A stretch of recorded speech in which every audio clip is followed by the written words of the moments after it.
Welcome to the Deep Dive. We sift through your sources, your stories, and pull out the real gems of insight. Today, we're looking at a truly unique story. It starts in Bahrain. Now, that might not be the first place you think of for exploring things like karma, connection, community. Hmm. This listener's journey there, well, it gives us this incredible way to look at exactly those ideas. Okay, let's unpack this. Our listener's life. It's like this rich tapestry, woven with threads of real personal struggle, but also unexpected love, building a spiritual community from scratch almost, Mm-hmm. and some just fascinating insights into the law of karma. Yeah. So, our mission for this deep dive, we want to understand how our past actions, our intentions, our connections, how they all shape our present and, well, our future. We're using this one person's really rich life as our guide, trying to find some clarity in all the complexity. And what's really striking, I think, is that it's not just one story in isolation, is it? It's really a whole collection of interconnected lives. Yeah. And together they offer this uh, quite profound look at cause and effect. It really shows how deeply tangled, our individual experiences are with these bigger universal principles, how even things that seem totally random might actually have roots way back in our past. Okay, so let's start right at the beginning of her story. She's a woman, 58 now, living in Bahrain for the last 19 years. Her early life, wow, incredibly challenging. She's a bright kid, really eager student, but financial hardship meant she had to leave school way too early. Hmm. A classic story, unfortunately, for many. Yeah, but look, this didn't stop her. Not at all. She was unbelievably resourceful, took on odd jobs, things like carrying water, cleaning houses, anything really. And doing all this, she developed this really sharp eye for skills. Just observing, learning by doing. Exactly. And then the story gets, well, it takes this turn. She's cleaning a hair salon, right? And she's secretly absorbing hairstyling techniques, just watching the stylist. So the owner finds out. And get this, they actually try to charge her for the lessons she just sort of overheard. Seriously. For just watching. Yeah. Couldn't pay, obviously. Yeah. So she moves to another salon. Now, this new owner, they see her dedication, her talent, and they want to teach her. But there's a catch. Okay. Instead of payment, she has to compete in a misnomerous beauty pageant. That was the deal for the lessons, Beauty pageant. That's quite a twist. isn't it? Now, she didn't actually win. She got eliminated in the first round, but here's the important bit. She still got the lessons. Ah, right. So the deal stood. Exactly. And just like she'd hoped, she achieved her dream, became a hairstylist. It's a job she loves, and it's what supported her all this time. If we connect this to let's say, the bigger karmic picture, Hmm. her early struggles with education, even though she was smart, it sort of points towards what's sometimes called stingy karma. Stingy karma. What does that mean exactly? Not like being stingy now. No, not necessarily in this life. It's more seen as a karmic pattern, maybe from past lives, where perhaps one wasn't very generous with their wealth or maybe even their knowledge. Hmm. And the result often is facing difficulties in getting those things in this life, like education or wealth, even if you have the talent for it. Okay, I see. But her eventual success, after all that hardship, that looks like a case of delayed blessings. Good deeds from the past, maybe, that just took a bit longer to ripen to show their positive results. So the good karma was there just waiting. Kind of waiting in the wings, yes. But what seems to have really pulled her through, according to the source, is this inherent cross-generational love for beauty, like a deep passion, maybe for many lives, that drew her specifically to hairstyling. And that passion helped her push past those early hurdles. It really paved the way for her success in the end. That makes sense. Now, her personal life is just as, well, compelling. She had a first marriage back in Thailand, had children, but that ended in separation. Then, in 1985, she makes this huge move, goes to Bahrain all alone. Quite a leap of faith. Definitely. And it's there she meets her current husband. She actually calls him a divine being. A divine being. That's quite a term of endearment. It is. And their connection sounds really unique. He's younger. He was also previously married. And they found they had really similar life experiences. That created this really deep understanding between them. Shared history, even if separate, can build strong bonds. Totally. And there's this incredible story about her husband's past. He used to be a hunter. Oh. Yeah. And he told her about this one time he was up in a hunting stand and he witnessed this absolutely dramatic fight between a tiger and a wild boar. Wow. He described the boar as being like a 10-wheeler truck. Huge, powerful tusks like you wouldn't believe. Apparently, the boar rammed the tiger, killed it, Goodness. but then the boar itself died from the impact. Just incredible power, incredible tragedy. nature can be brutal. For sure. And even though he has this past, she clearly loves him very much, Oh. worries about him. So you think, what does this mean for someone who used to hunt? Well, apparently he's always been quite charitable, naturally giving, even donating to local mosques. But then about 5 years ago, something shifted. He turned towards spiritual practice. Interesting. Yeah, and this is in Bahrain, remember, where there aren't resident Buddhist monks. So together, they started organizing Katina ceremonies back in Thailand every year, and they share this dream, this big goal, to invite monks to Bahrain someday, establish a proper spiritual base there. Well, what seems clear from the analysis here is the profound karmic bond between them. Right. The source suggests they were actually husband and wife in a past life. Really? Yes, and their current relationship is clearly built on that foundation of mutual support, deep understanding. Their previous marriages, those are described as being with passing partners. Passing partners. Yeah, connections may be meant for specific lessons or experiences, but not rooted in those deep, long-term karmic bonds. This relationship, though, is seen as being with a merit partner, Merit partner, meaning. meaning someone you're connected with through shared good actions, wholesome deeds from past lives. It leads to mutual growth, support, helping each other on the path. Okay, that makes a lot of sense for them. What about the hunting karma, though? Right. The advice given is pretty specific. Regular dedication of merit, sending positive energy and good wishes to all beings he might have harmed, and also actively practicing animal release, like freeing fish, for instance, if he visits Thailand. Tangible acts of compassion. And his sudden interest in Buddhism. That's attributed to his past good karma ripening. Wholesome deeds from previous lives sort of alerted him, nudged him towards this spiritual awakening. It wasn't random. And them being in Bahrain, is there a karmic reason for that specific place? Apparently so. The idea is that in a past life, they created merit together specifically as provisioning units for the Sangha. Provisioning units, like providing supplies. Exactly. Providing material support, food, robes, launching for monks. This is seen as a really powerful way to help spread the Dharma, the teachings. So their current situation, being in a place described as a desert outside the land of merit, kind of mirrors a past life, where they were in a region where Buddhism wasn't established yet, but they still wanted to help spread it. Wow. So they're sort of fulfilling that same mission again. In a sense, yes. That past aspiration is manifesting now, driving their current actions and dreams in Bahrain. This story just keeps getting deeper. It really starts to unravel some fascinating and quite complex family karma, too. Let's look at her father. He's 94.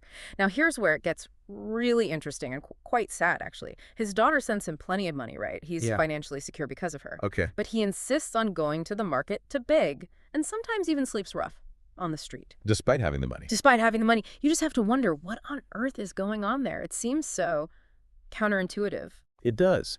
And it's a really striking example of how direct karmic consequences can sometimes be. How common is that for past actions to play out so literally, even when the current situation doesn't seem to fit? It's perhaps less common to see it quite this literally, but the principle is central.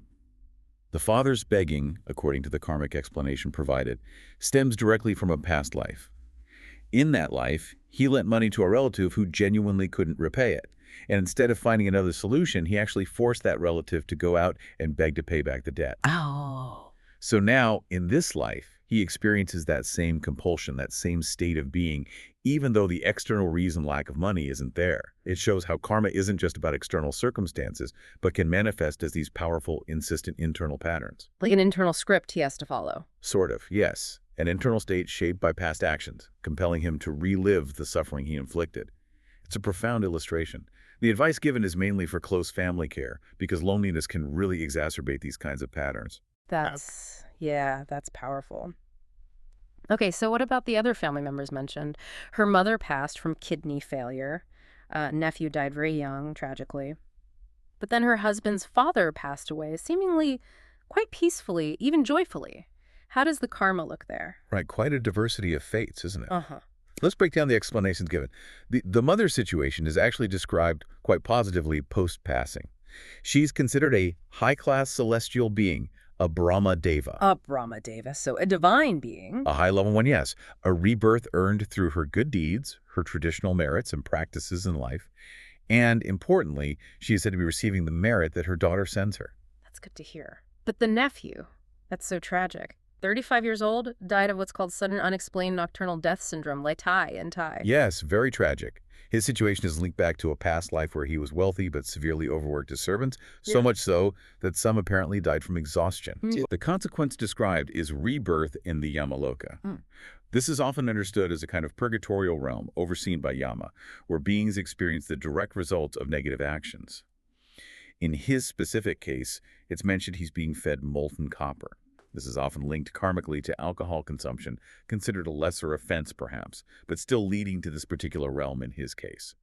It really highlights how exploiting others, especially those dependent on you, can rebound as sudden, seemingly inexplicable suffering. A very direct cause and effect. Very direct. But then, in stark contrast, you have the husband's father. His passing sounds quite remarkable. He apparently saw a Buddha image, which acted as an auspicious sign for him at the moment of death. He recollected the Buddha's virtues with immense joy, even shedding tears of happiness. Wow. And as a result, he's said to be reborn as a handsome celestial being in the top tenths of heaven, level 3. That's one of the desire realm heavens, a very fortunate rebirth, attributed directly to his faith in the triple gem, the Buddha, Dharma, and Sangha, especially that clarity and joy at the very end. It really shows the power of the mind state at death, doesn't it? Absolutely crucial. Okay, and the challenges aren't just personal or familial, there are business issues too. Her husband's involved in this ongoing lawsuit in Bahrain, and it's complicated by false witnesses. And her own hair salon, which she co-owns with a local person, it's on a yearly lease, and she's constantly worried about being potentially defrauded. How do these fit in? Right, the business side. The husband's lawsuit with the false witnesses is explained as karma ripening from associating with bad friends in a past life. Bad friends. Specifically, in that past life, he apparently advised a friend involved in a court case to create false witnesses to win. Oh, I see. So now he's on the receiving end. Exactly. It illustrates how the advice we give, the influence we have, especially around honesty and deception, tends to come back around. Our associations matter. The advice for him now is to actively recall all his past good deeds, bring that positive energy to mind, and pray for a skilled, ethical lawyer. Makes sense. And the salon situation, her fear of being cheated. That's framed as a somewhat common challenge, unfortunately, when doing business in foreign countries, sometimes with local partners who might not share the same ethical framework. It's a practical difficulty tied to circumstances. The advice for her is similar. Recall her own good deeds. Generate positive mental states, and specifically practice spreading metta, loving kindness, towards the situation and the people involved. The idea is that positive intention can help smooth out external difficulties. Metta, loving kindness. Okay. Now, despite these challenges, let's talk about a truly remarkable achievement in Bahrain. Our listener and her husband actually succeeded in inviting Buddhist monks there, and they established the very first Dhammakaya image in the Middle East. That's huge. And that is a significant achievement. Yeah. And they're really committed to what they call building a 1,000-year glass pillar. It's a beautiful metaphor, isn't it, for spreading the Dharma, the teachings, making them last. A very evocative image. Yeah. A pillar of light and clarity. It is. And their vision, this 1,000-year glass pillar, it's so inspiring. It shows how powerful intention can be in shaping an environment. Which makes me wonder, actually. We see different kinds of resources, different kinds of wealth in different parts of the world. You take crude oil, for instance. Vast amounts of it are found in many non-Buddhist countries. Is there any kind of karmic link there between that sort of material blessing and the local faith, or maybe the lack of a specific faith? That's an interesting question to ponder. Firstly, focusing on their achievement, the merit generated by bringing the Dharma to a new land, especially somewhere it hasn't traditionally been established, is considered immense.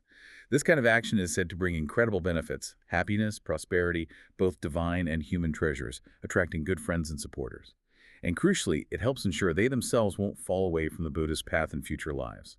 It essentially closes the door to lower rebirths and paves the way to heaven. So their success is almost guaranteed by the merit itself. The sources strongly suggest that yes, they will succeed in their mission precisely because of the powerful past merit they've accumulated specifically for this purpose. It's like they laid the groundwork lifetimes ago. Amazing. Now, regarding your question about crude oil and faith, the explanation provided is quite straightforwardly, well, geological. Crude oil is a natural resource. Its presence depends on specific geological conditions formed over millions of years, and our ability to find it depends on technology. So nothing to do with religion. Not directly, no. Religious beliefs, faiths, they change, they evolve, they spread or recede over centuries. But the geology, the rocks and formations deep underground where oil is trapped, that remains constant, regardless of what people believe on the surface. Mhm. Oil is simply part of the planet's natural physical makeup. Right, okay. That makes sense. Geology, not theology. Precisely. Well, this deep dive has really been quite a journey, hasn't it? We started with one woman's story, her resilience in Bahrain. And from that, we've seen how personal struggle can forge incredible self-reliance, how unexpected love can truly transform lives, and how this deep search for spiritual meaning can build a community, even in the most unlikely places. So what does this all mean for you listening? I think this exploration really highlights the profound interconnectedness of everything, our actions, our consequences, revealing this intricate, sometimes really surprising tapestry of karma that runs through all our lives. Yes, absolutely. And while every individual story, like this listener's, is unique with its own specific twists and turns, the underlying principles really do apply universally. Karma, the power of intention. These aren't just abstract ideas. They shape our personal destinies, yes, but also the communities we build, the environments we live in. And maybe this raises an important question for all of us to think about. If our present moment is so clearly shaped by our past actions and intentions, what kinds of seeds are you planting right now, today? What seeds are you planting for your own future? And just as importantly, for the world around you. It's worth reflecting on the impact of our daily actions, our thoughts, our intentions, even the seemingly small ones, because they're constantly, quietly weaving the fabric of whatever comes next.